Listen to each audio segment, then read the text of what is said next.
Albert Einstein once said, everybody's a genius, but if you judge a fish by its ability to climb a tree, it will live its whole life believing that it is stupid.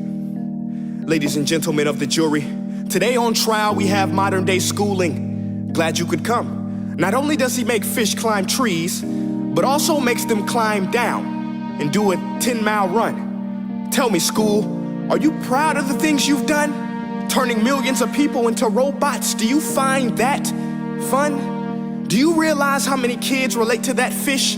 Swimming upstream in class, never finding their gifts, thinking they are stupid, believing they are useless? Well, the time has come, no more excuses. I call school to the stand and accuse him of killing creativity, individuality, and being intellectually abusive. He's an ancient institution that has outlived his usage. So, Your Honor, this concludes my opening statement, and if I may present the evidence of my case, I will prove it. Proceed. Exhibit A. Here's a modern day phone. Recognize it? Here's a phone from 150 years ago. Big difference, right? Stay with me. Here's a car from today, and here's a car from 150 years ago. Big difference, right? Well, get this. Here's a classroom of today, and here's a class we used 150 years ago. Now, ain't that a shame? In literally more than a century, nothing has changed. Yet you claim to prepare students for the future? But with evidence like that, I must ask, do you prepare students for the future or the past?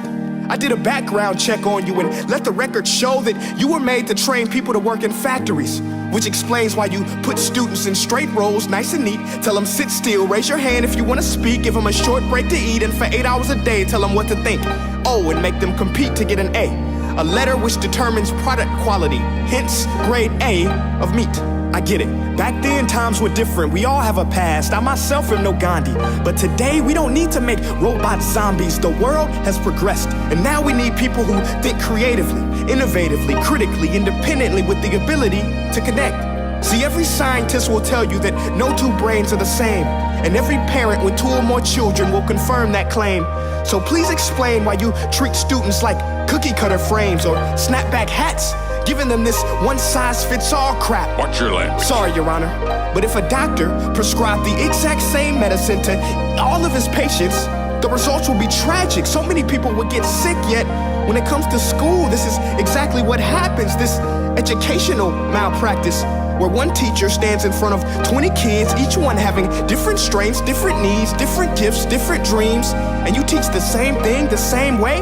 That's horrific. Ladies and gentlemen, the defendant should not be acquitted. This may be one of the worst criminal offenses ever to be committed. And let's mention the way you treat your employees. Objection. Overruled. I want to hear this. It's a shame. I mean, teachers have the most important job on the planet, yet they're underpaid? No wonder so many students are short-changed. Let's be honest, teachers should earn just as much as doctors, because a doctor can do heart surgery and save the life of a kid, but a great teacher can reach the heart of that kid and allow him to truly live. See, teachers are heroes that often get blamed, but they're not the problem. They work in a system without many options or rights. Curriculums are created by policymakers, most of which have never taught a day in their life. Just obsessed with standardized tests. They think bubbling in a multiple choice question will determine success. That's outlandish. In fact, these tests are too cruel to be used and should be abandoned, but don't take my word for it. Take Frederick J. Kelly, the man who invented standardized testing, who said, and I quote, "These tests are too cruel to be used and should be abandoned." Ladies and gentlemen of the jury, if we continue down this road, the results will be lethal. I don't have much faith in school, but I do have faith in people. And if we can customize healthcare, cars, and Facebook pages, then it is our duty to do the same for education, to upgrade it, change it, do away with school spirit, because that's useless.